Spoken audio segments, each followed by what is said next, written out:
In this video, I will guide you on how to watch YouTube in picture-in-picture mode on iPad. And if you have tried everything possible but yours is not working, I'm also going to give you a solution to fix that problem. First things first, you want to open up the settings of your iPad, and then you want to just navigate through the settings menu until you get to the multitasking and gestures option from over here. Select on that, then scroll all the way to the bottom, and you're going to see the start PiP automatically. Make sure that this is turned on. So PiP here actually stands for picture in picture.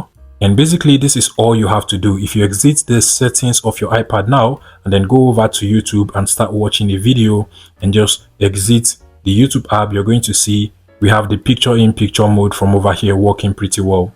But if yours is not working, what you can do is to go back to the YouTube app, and then from over here you want to go over to your profile. So exit this particular video and you're going to see your profile icon at the bottom right hand side. Tap on it, then tap on the settings icon at the top right hand side.